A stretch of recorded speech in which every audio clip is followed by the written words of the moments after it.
ઓહો, આ ડ્રેસમાં બાએ લગાડવાની છે ને ફિટિંગ એ કરવાનું છે. ઓહો, ઘણું બધું ફિટિંગ હે. કર નાખવા દો, નહીતર પાછા ગ્રાહક એમ કહેશે કે દરજી ટાઈમે નથી કરી દેતા. કેમ છો? મજામાં? લે, આવો આવો. શું અચાનક આવા ખરા તડકે આવવાનું થયું? કઈ નહીં, સાંજે ફરવા જવું છે એટલે આ શર્ટ ફિટિંગ કરાવવા આવી છું. નસીબદાર છો હો, ફરવા જઈ શકો છો. કઈ વાંધો નહીં, ફિટિંગ કરી દેશું, પણ ઉતાવળમાં નથી ને? ઉતાવળ હોય તો જ 46 ડિગ્રીમાં હું આવું ને બપોરે.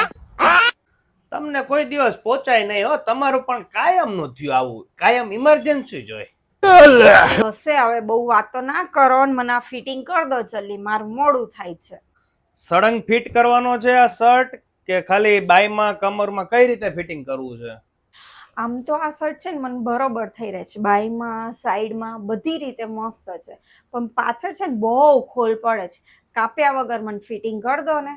કઈ વાંધો નહીં, ચિંતા ન કરો. તમારો જે પ્રોબ્લેમ છે ને એ આજકાલ ઘણા બધા બહેનોને પ્રોબ્લેમ થઈ રહ્યો છે, કારણ કે કમરનો પાર્ટ અને આ જે સીટનો પાર્ટ હોય એની વચ્ચે ગેપ વધી ગયો છે. ઘણા બહેનોને 10 થી લઈને 15 ઇંચનો ગેપ ડિફરન્સ આવે છે. એટલે શું થાય, અહીંયા બરોબર હોય, અહીંયાથી બરોબર હોય, પણ આ જે વચ્ચેનો પાર્ટ છે અહીંયા આટલી બધી ખોલ પડતી હોય, ફૂગો. તો એને કેવું, સાઈડમાંથી ફિટિંગ કરો ને તો એટલું બધું નો સારું આવે.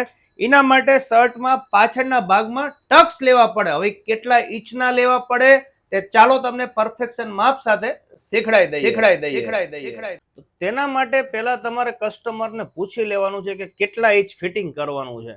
હવે દાખલા તરીકે કમરની અંદર 3 ઇંચનો પ્રોબ્લેમ હોય કે 4 ઇંચનો પ્રોબ્લેમ હોય, પાછળ 3 થી 4 ઇંચની ખોલ પડતી હોય, તો દાટ કઈ રીતે પાછળના પાર્ટમાં લેવાના આવે છે.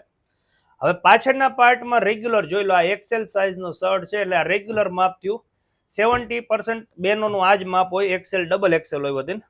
હવે એના માટે શું કરવાનું છે, પહેલા ઉપરથી આપણે 10 ઇંચે એક નિશાન કરી નાખવાનું છે, આ 10 ઇંચે. પછી શું કરવાનું છે, સેન્ટરનું એક નિશાન કરવાનું છે. આ બે છેડા જે હોય ને, જો દાખલા તરીકે અહીંથી માપી લેવાનું કેટલું છે, 22 છે, તો 22 નું અડધું કેટલું થાય, 11. તો આ આપણું મેન સેન્ટર આવ્યું. હવે અહીંયાથી આપણે દાટની શરૂઆત થાય આ સેન્ટરમાં.